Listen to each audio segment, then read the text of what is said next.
Hello mga kababayan, sa lahat ng mga kababayan natin dito sa Canada, isang magandang araw sa inyong lahat. Pag-usapan natin yung napipintong tariff, yung 25% tariff na ipapataw ni Donald Trump sa atin dito sa Canada. Ano ba magiging epekto nito sa atin ng mga Pilipino? Tayo na lang, pag-usapan na lang natin yung sa atin, yung community natin dito sa Canada, ng mga Pilipino. So nasan ba tayo? Karamihan sa atin nasa workforce. Ibig sabihin, mga empleyado, namamasukan. Ganun tayo. Yun yung ipinunta natin dito.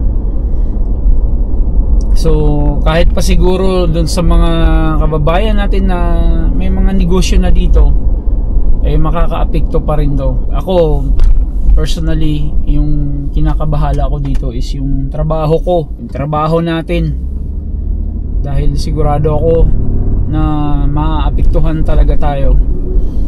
Dahil may mga kumpanya, o marami sa mga kumpanya dito sa Canada na magkakat ng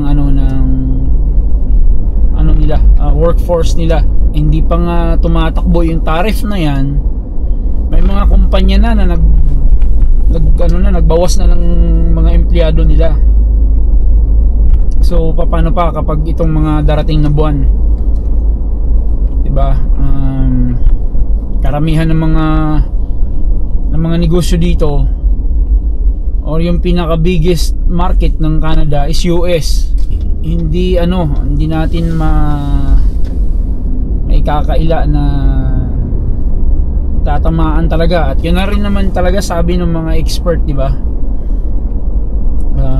Siguro kung karamihan sa atin nanonood ng balita, yun talaga yung yun yung katotohanan nito ngayon. Sabi nga nila, within 6 months dadanasin natin yung recession dito sa Canada. At yung recession na to, kakaiba to kumpara dun sa yung na-experience ko na recession dito sa Alberta, yung sa oil and gas. Pag may recession sa oil and gas, yung ibang naman hindi ganun ka-apektado, diba? Pero ito ngayon, mukhang walang pipiliin to. Lahat ng sektor ay tatamaan nito. Kaya nga naalog na yung buong Canada. Kaya yung mga opisyal sa gobyerno ay talagang nagkukumahog sila kung paano nila to lalabanan. Ang na lang dito ngayon, ang pag-asa na lang natin is yung sana magbago yung isip niya. Sana hindi na niya itutuloy nitong darating na Martes o nung April 2, o kung kailan man yung magiging effective yung tariff na yan. Sana bawiin niya. Kasi hindi lang, sabi ng mga expert, hindi lang naman dito sa Canada ang maghihirap nito, pati yung mga Amerikano na yan, diba? Pero mukhang na talaga, malabong mangyari yun, nababawiin niya pa. So tayo mga kababayan, tayo mga Pinoy, ano kaya yung magiging ano kaya magandang gawin? Sigurado ako na marami sa atin dito, o ilan sa atin dito ng mga Pilipino na may mga plano-plano na, kagaya nung pagkuha ng bahay or pagkuha ng bagong sasakyan, yung mga ganon. Kasi yun yung pinaka malaking purchase natin sa ating buong buhay, lalo na yung bahay. Malamang magbabago yung mga plano na yun. Sa tingin ko din, kung ako nasa lugar na yun na nagpaplano ako kumuha ng bahay sa itong panahon na to, malamang ipagpapalibang ko na muna. Kasi nga kung yung trabaho natin hindi tayo secured, hindi natin alam kung ano yung mangyayari sa trabaho natin, ay mahirap kapag naandyan ka na, yung bayaran mo ay tumaas na, which is hindi naman din talaga titigil yung bayaran natin kahit kumuha tayo ng bahay o hindi, at nagbabayad tayo ng apartment. Pero hindi hamak na mas malaki na yung magiging gastusin kapag mayroon ka ng sariling bahay. Kung ikukumpara mo sa pangungupahan or pagre-rent, malaki yung diferensya, di ba? Tataas ang yung bills, tataas, madadagdagan. Kaya kung ako tatanungin ninyo, mas maigi siguro kung isang tabi muna yung plano na yun at makiramdam muna kung anong mga mangyayari itong mga darating na buwan.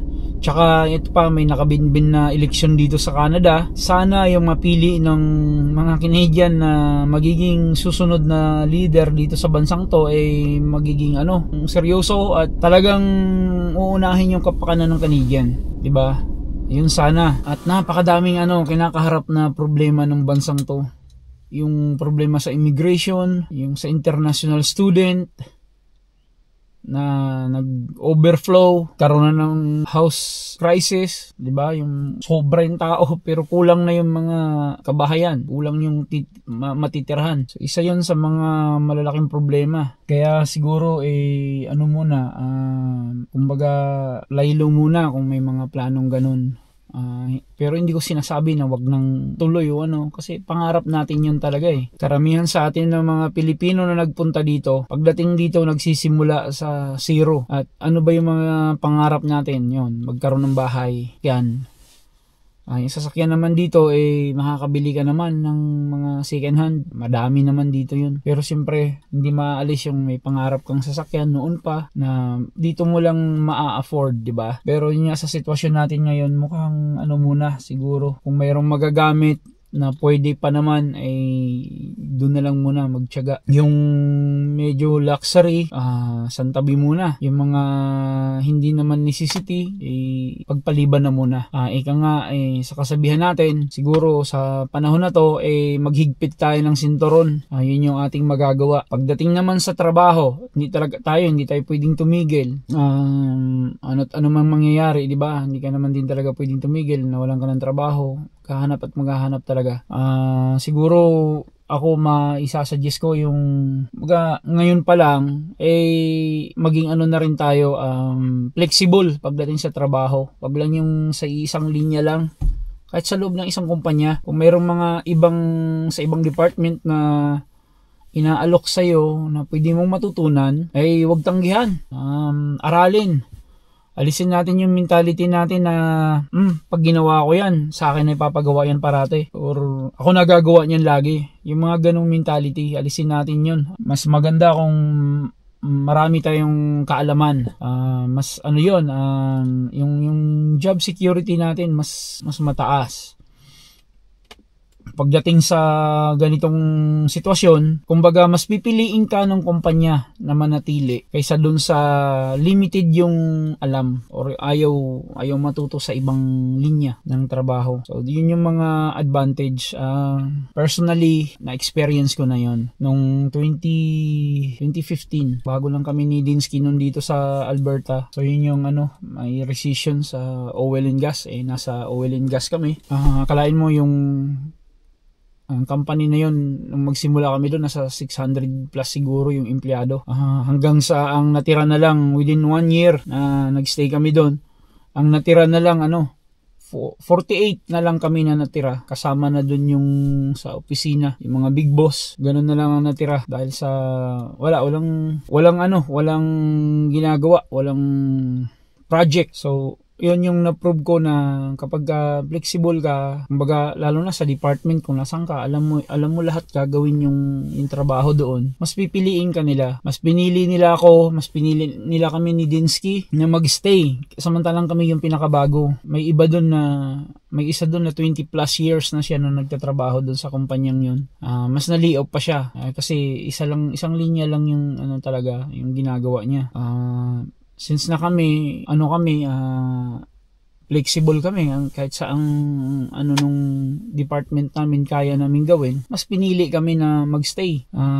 Yung mga kumpanya, yung negosyo yan business is business, yan yung nila, yun yung nasa isip nila, yun yung kanilang uunahin. So yun, tsaka na din, ito din ilagay natin sa isipan natin na yung matututunan natin sa ating trabaho sa kumpanya, hindi na natin yun aaralin pa or magti-training ka pa sa labas na ikaw yung magbabayad, di ba? Sa kumpanya na kung saan tayo nagtatrabaho, matututo na tayo, bayad pa tayo. So yun, ganoon dapat yung mindset. At yung katwiran na may sweldo ko hindi naman magbabago. Along the way magbabago yan, makikita yan ng kumpanya at makikita na kung paano ka magtrabaho, kung paano tayo magtrabaho, ma-recognize din yan. Hindi naman din talaga yan automatic na pag ginawa mo ngayon bukas may increase ka na, di ba? So ngayon ano talaga to, tough time. Ika nga, madami dito yung mga dapat nating mapag-usapan. Yung iba hindi ko alam kung, to be honest, hindi ko alam kung anong eksaktong direksyon na dapat nating tahakin sa pagkakataon na to. Kaya ko ginawa yung content na to or yung video na to kasi gusto ko rin marinig yung ninyo, yung inyong opinion, at na makapulot din ako ng mga idea or yung ating ibang mga kababayan na nandito sa Canada, kung ano yung magandang gawin, lalo na doon sa mga bago lang na nandito sa Canada na hindi pa dumanas ng mga ganitong klaseng crisis. Sana sa ating mga kababayan dyan na makapanood ng video na to na matagal na dito at marami ng pinagdaanan, pa-share naman po kung ano yung mga magagandang gawin na para malagpasan natin yung kinakaharap nating crisis. Pa-comment below na lang po at maaring doon tayo kung ano man yung inyong magiging komento, yung inyong suggestion o mga payo, doon tayo magkukwentuhan uli. Ito matagal ko nang iniisip kung ano yung paano pag-usapan. Pero gaya nga ng sabi ko, ako limited din lang, nagbe-base din lang ako sa experience ko. At ito nga mukhang kakaiba ito ngayon, pero kaya natin 'yan kung nalagpasan nga natin yung pandemic, 'di ba? Tayo pa mga Pinoy sanay tayo sa mga ganyang mahihirap na mga pagkakataon at dyan tayo nahubog, kaya kaya natin yan. Sigurado naman din ako na kaya natin to. Kailangan lang din talaga dito yung lakas ng loob. Yun pa, nandito tayo sa bansa na hindi naman tayo dito lumaki, hindi tayo dito pinanganak.